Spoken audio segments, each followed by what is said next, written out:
Halo sahabat belajar, kita ketemu di channel Sahabat Belajar.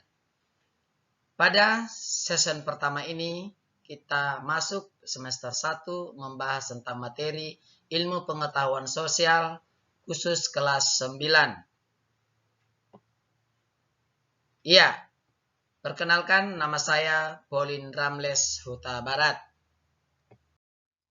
Nah, adapun pada saat ini yang mau kita bahas ada 2 bab di semester ganjil.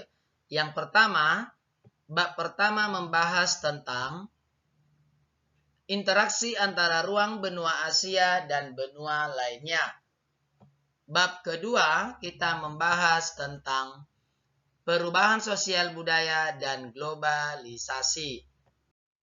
Nah, sahabat belajar, kita masuk pada bab interaksi antara ruang benua Asia dan benua lainnya bertujuan untuk supaya kita mampu mengetahui lokasi dan batas-batas setiap benua dengan tepat. Supaya kita juga mampu mengidentifikasi perbedaan kondisi alam setiap benua dengan benar. Yang ketiga, kita diajak supaya mampu menelaah dinamika penduduk di setiap benua di dunia dengan tepat. Dan yang terakhir, kita juga diajak supaya mampu menelaah pengaruh interaksi antara benua dalam berbagai aspek kehidupan dengan tepat. Nah, kira-kira apa ya yang dipelajari? Penasaran kan? Iya, ada beberapa hal yang perlu kita bahas. Yang pertama, yaitu letak dan luas benua Asia dan benua lainnya. Dan yang kedua, kondisi alam dan dinamika kependudukan negara-negara di dunia. Yang ketiga, pengaruh perubahan ruang dan interaksi antara ruang di benua Asia dan benua lainnya. Nah, kita masuk ya sahabat belajar pada bab pertama mengenai letak dan luas benua Asia dan benua lainnya. Ya, amati ya petanya ya. Ada beberapa kajian yang perlu kita bahas pada saat ini, yaitu 5 benua. Benua apa yang pertama sahabat belajar? Iya, benar. Yaitu benua Amerika. Amerika udah pada kenal ya? Iya, kita perhatikan benua Amerika dari posisi geografisnya berada pada 170 derajat bujur barat sampai 35 derajat bujur barat dan 83 lintang utara sampai 55 derajat lintang selatan. Nah, sudah tahu nggak sahabat belajar berapa luas wilayahnya? Iya, benar. 42 juta kilometer persegi. Sekarang kita masuk melaju kepada benua Afrika. Betul, benua Afrika sudah pada terkenal ya. Sudah dijuluki juga bahwa iya benar Afrika benua hitam. Kenapa? Karena penduduknya adalah masyarakat berkulit hitam. Ya, benua Afrika posisi geografisnya mulai dari 35 derajat lintang selatan sampai 37 derajat lintang utara dan 17 bujur barat sampai 52 derajat bujur timur. Iya, betul. Luas wilayahnya sudah tahu nggak sahabat belajar? Iya, hampir benar. 30,29 juta kilometer persegi. Nah, sahabat belajar, jika dibandingkan dengan benua Amerika, mana yang lebih luas? Iya, benar. Yang lebih luas adalah benua Amerika. Sekarang kita saatnya melaju kepada benua. Apa yang ketiga? Benua Eropa. Bagus sekali. Ya, benua Eropa pada umumnya sudah kenal ya, masyarakatnya sudah negara maju dan masyarakatnya sudah berkembang dan maju. Ya, benua Eropa kita mati dari posisi geografisnya terdapat pada 35 derajat lintang selatan sampai 37 derajat lintang utara dan 90 derajat bujur barat sampai 60 derajat bujur timur. Iya, itulah terdapat secara geografis pada benua Eropa. Sekarang sudah tahu nggak luas wilayahnya? Iya, betul. 10,35 juta kilometer persegi.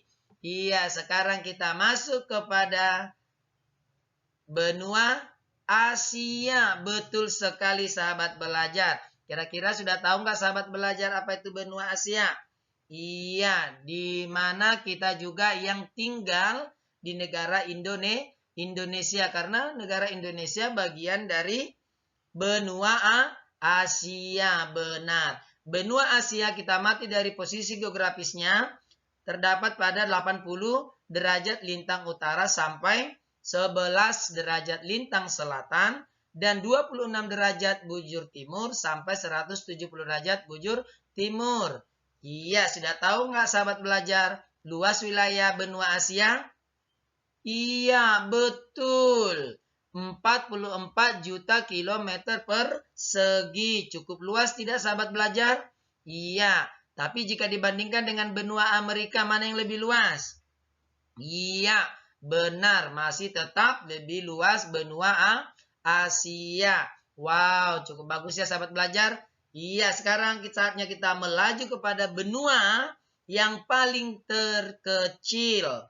Kira-kira apa itu? Benua Australia. Iya, benua Australia kita amati dari posisi geografisnya berada pada 10 derajat lintang selatan sampai 39 derajat lintang selatan dan 113 derajat bujur timur sampai 153 derajat bujur timur. Nah, sudah tahu nggak sahabat belajar? Luas wilayah benua Australia. Pastinya di bawah 10 ya, karena dia yang paling kecil. Iya, benar. 8,9 juta kilometer persegi. Wah, sahabat belajar, jika kita perhatikan ya, 5 benua yang terbesar-besar ini, yang cukup luas-luas ini di seluruh dunia, pengennya kita mengelilingi dunia ya. Iya, benar. Oke, sahabat belajar, sudah paham ya? Jadi benua yang dari terluas adalah benua Asia, Amerika, Afrika, dan Eropa. Dan yang paling terakhir yang terkecil adalah Australia. Oke, sahabat belajar, kita masuk kepada kondisi alam dan dinamika kependudukan di dunia. Kira-kira gimana ya benua-benua Asia dan kondisi alamnya? Iya, sangat penasaran kita ya. Kita ambil beberapa benua yang ada di Asia yaitu Indonesia. Kira-kira gimana ya? Wow, Indonesia itu cukup terkenal. Apalagi dilihat dari kondisi alam. Kira-kira gimana ya? Kondisi alam di Indonesia itu berada di daerah pertemuan lempeng Eurasia, lempeng Pasifik, dan lempeng Australia. Dan yang kedua, kondisi alam Indonesia terdapat 3 kawasan, yaitu flora dan fauna serta beriklim tropis. Cukup bagus ya sahabat belajar.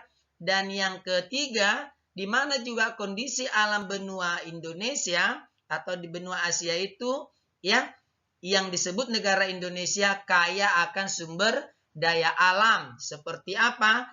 Tambang, hutan, pertanian, dan perkebunan. Sahabat belajar, sudah tahu nggak mengapa negara Indonesia sangat dikenal di seluruh dunia?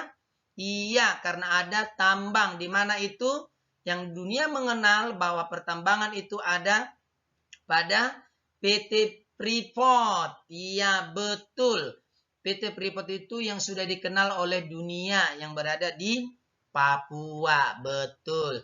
Oke, sahabat belajar, cukup benar ya. Dari sumber alam kita cukup menjanjikan. Hutan juga banyak. Lahan pertanian juga cukup luas. Di mana pertanian yang dikenal di Indonesia adalah ada kopi, cengkeh, rempah-rempah yang lain juga ya, buah pala dan yang lainnya. Saya harap sahabat belajar sudah paham semua itu ya, dan perkebunan juga demikian. Oke, kita ambil sekarang kondisi alam dan dinamika kependudukan yang ada di dunia. Antara benua yang kita ambil adalah tetangga kita, yaitu Korea Selatan. Bagaimana ya kira-kira kondisi alam di sana? Sudah terkenal nggak Korea Selatan, sahabat? Pastinya sudah ya. Dimana Korea ini juga terkenal pada film-film Korea ya. Tapi kita di sini bukan membahas tentang filmnya ya, sahabat belajar. Iya, kita membahas tentang bagaimana kondisi alam Korea Selatan. Korea Selatan terdapat titik tertinggi dan halasan dan pegunungan Taebak. Ya, dan kondisi alam pada Korea Selatan juga terdapat memiliki hutan tropis. Nggak jauh beda ya dengan Indonesia ya, di sepanjang pantai selatan dan Pulau Jeju. Dan yang ketiga, sahabat belajar, kondisi alam Korea Selatan, iklimnya sedang dengan 4 musim. Saya harap sahabat belajar sudah tahu ya 4 musim itu. Iya.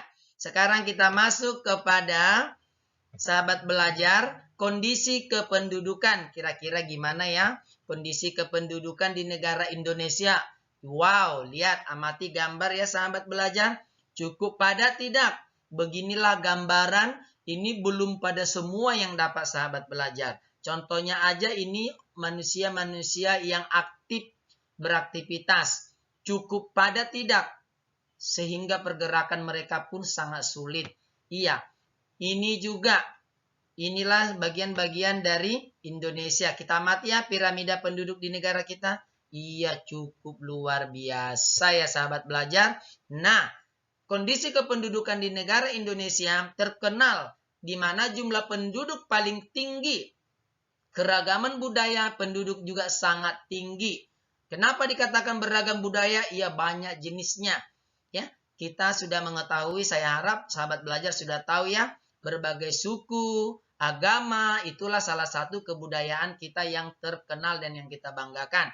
Oke, dan begitu juga kondisi kependudukan negara Indonesia terkenal kegiatan ekonomi penduduk didominasi sektor pertanian atau agraris dan industri. Ya, agraris itu di bidang pertanian ya yang saya katakan tadi. Ya, sahabat belajar, di mana negara kita cukup dikenal dari hasil pertanian. Oke, sahabat belajar. Ya, kita berakhir dari session pertama ini. Saya mengucapkan sekian dan terima kasih. Dan salam pendidikan. Saya harap semua sahabat belajar mampu untuk mengulang kembali dan membaca buku yang sudah diberikan oleh sekolah. Salam pendidikan. Sukses!